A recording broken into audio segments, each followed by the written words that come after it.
इस तेज़ी के पीछे की वजह क्या है?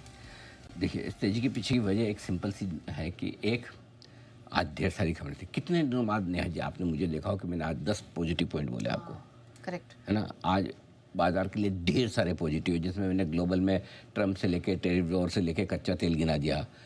अपने ट्रिगर्स में मैंने कहा एफआई ने बेचा, लेकिन परसों से आधा। लोकल फंड 6 दिन से खरीद रहे हैं, याद है? फिर उसके बाद मैंने कहा कल का सेशन देखिए, इन सेंसेक्स निफ्टी लगातार भले आपको चौथे दिन गिरते हुए दिखा, लेकिन बैंक निफ्टी हरे में बंद हो गया। Mid cap small cap recovery के सिग्नल दे रहे हैं। महंगाई का आंकड़ा बहुत अच्छा आया है। गिरना होता तो कल गिर जाते हैं, कल बच गए 25,000 पे। तो ये सारी चीज़ें हैं जो बाजार में पॉजिटिव दिख रही थी, और नतीजों के लिहाज से भी कोई बड़े एक्सीडेंट नहीं है, हल्के फुल्के कमज़ोर। और अगर एचसीएल टेक है भी तो उससे आईटी नहीं घटेगा, एचसीएल टेक ही घटेगा। ये सारी चीज़ें हुई तो सारी पॉजिटिव थी, ज़्यादातर पॉजिटिव, ऐसा नहीं कि नेगेटिव है। एफआई ने बेचा है अभी 5,150 करोड़, कम नहीं होता, लेकिन 10,300 से बहुत कम होता है, आधा होता है। तो लोकल फंड खरीद रहे हैं। सो कुल मिला के ये कि उस हिसाब से थोड़े से सिग्नल मिल रहे थे कि हल्की खरीदारी लौटनी चाहिए, और वो लौटी हुई। तो आई एम नॉट सरप्राइज कि बाजार बढ़ा है। और मेरा 25,250 265 का टारगेट है निफ्टी का। मुझे लगता है वहाँ तक तो आना चाहिए। खैर अभी तक आया नहीं है, तो 25,200 हमारी पहली रिक्वायरमेंट थी, वहाँ हम पहुँचे हैं। नहीं, 25,245 आया है, मुझे ध्यान नहीं रहा। ओके, ओ हाँ, तो लगे 25,250 ही हो गया ना। 245 250 में क्या फ़र्क है? तो हमारा 200-250 की पहली रुकावट का रेंज था। अगर आज एक ढंग की क्लोजिंग मिल जाएगी तो कल हम 25,325 350 की तैयारी करेंगे। वो कल है, आज नहीं। ठीक है। अब आइए, आज क्या जरूरी है? आज हमें मिनिमम क्लोजिंग क्या चाहिए? 25,150, यहाँ से 30 पॉइंट नीचे तक की रिस्क और ले, इससे ज़्यादा नहीं।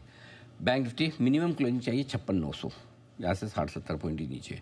सो हम क्लोजिंग के लिहाज से उस लेवल के आसपास है, गला कटने के लेवल है। इससे नीचे नीचे है, इससे नीचे तो फिर दिन भर बेकार हो गया, कुछ मतलब नहीं रहा। 9.25 से 3.5 बेकार ही किया जो किया है। हाँ, मतलब कोई ऐसा वो फिर मज़ा ही नहीं है। ये तो मिनिमम चाहिए, लेकिन बढ़िया क्या है? बढ़िया है कि जब 25,350 के ऊपर क्लोजिंग मिलेगी निफ्टी पर और 57,250 के ऊपर क्लोजिंग मिलेगी बैंक निफ्टी पे, तब मज़ा आएगा। तब क्या हम मानेंगे कि हमारा जो एक शॉर्ट टर्म का करेक्शन पूरा होना था 25,670 के आसपास से, और बैंक निफ्टी पर 57,625 के आसपास से, वो पूरा हो। अच्छा, उसके लिए दोनों क्लोजिंग चाहिए। ठीक है। तब ये मानेंगे कि 25,000 का जो नीचे था वो बॉटम था एक बार शॉर्ट टर्म के लिए।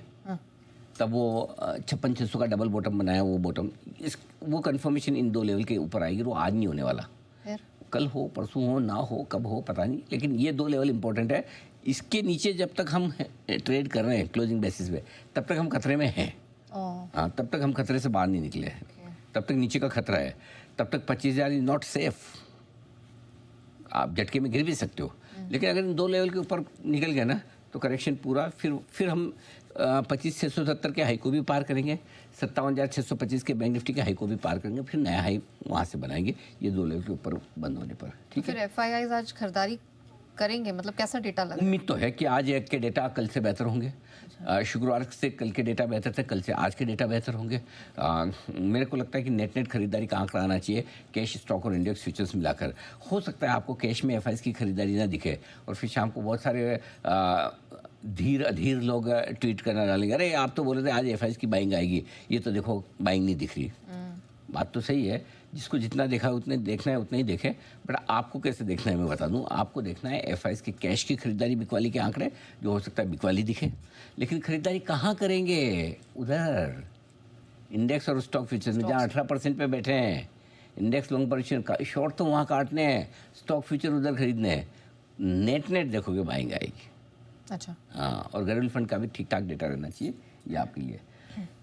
अब रेंज में जो फंसे हुए हैं, जब मैं कह रहा हूँ कि जब तक आप 25,350 और 57,650 के बाहर ऊपर 57,250 के ऊपर ना निकले, तब तक रेंज है। रेंज थोड़ी सी एक्सटेंड क्या हो रही है नीचे की तरफ, नेहा जो है 24,600 24,800 बहुत स्ट्रॉन्ग सपोर्ट जोन है, ये आसानी से नहीं टूटेगा। और ऊपर की तरफ 25,450 25,650 की रेंज है जो अटकने वाली है। क्लियर है? ओके।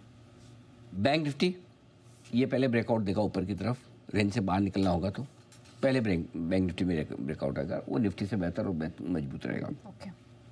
अब आज लगातार दूसरे दिन mid cap small cap share है बढ़िया। कल ये बढ़िया थे इसलिए निफ्टी को जोश आया आज सुबह, और आज निफ्टी को जोश आया इसलिए इनको वापस आ गया है। हाँ, सो वो साथी हाथ बटाना, एक अकेला थक जाएगा, वो वाले उस गाने पे ये दोनों मतलब परफॉर्म कर रहे हैं, मिड कैप स्मॉल कैप और निफ्टी। तो पहले इन्होंने निफ्टी का हाथ बढ़ाया, अब निफ्टी ने इनका बढ़ाया, तो अब दोनों सेंटीमेंट इसलिए बेहतर होता हुआ दिख रहा है। अब आपको क्या करना है, अच्छे नतीजों की उम्मीद में जहाँ भी आपको mid cap small cap share में रिजल्ट, इस अभी जो भी आपका ट्रेड हो रिजल्ट स्पेसिफिक होना चाहिए। जहाँ रिजल्ट अच्छा लग रहा है वहाँ लीजिए, जहाँ रिजल्ट अच्छा नहीं लग रहा है या नहीं आने की उम्मीद है वो कुछ नहीं करना है। Only and only results, complete result focus आपका ट्रेडिंग या इन्वेस्टमेंट होना चाहिए इस वक्त। क्लियर है। ऑटो शेयरों में अच्छी खरीदारी है। हमारा all time favourite pharma. Yes. वाह, जिस दिन ट्रम्प साहब ने बोला टैरिफ लगाऊंगा उस दिन से लेके आज देख लीजिए फार्मा शेयर 6 महीनों के ऊपरी स्तरों पे आए हैं, बढ़िया तेजी हो रही है। कहाँ मंदी, कहाँ कमजोरी है, कोई फार्मा वार्मा पे लगाने वाला नहीं है। Pharma would be the last sector, मतलब टैरिफ लगनी ही है तो सबसे लास्ट में लगेगा, सबसे पहले नहीं लग सकता। तब तक तो दुनिया इधर की उधर हो जाएगी। आपने लास्ट वीक ही ग्लेनमार्क, चलिए एफएनओ बैन में गया, लेकिन ग्लेनमार्क है, शिल्पा मेडिकेयर है, इसका जिक्र किया था। मैनकाइंड फार्मा पे भी आपने कल राय दी थी। तो सर आज के लिए स्टॉक रेडी है? एवरेडी। ठीक है, तो बिल्कुल स्टॉक इन एक्शन।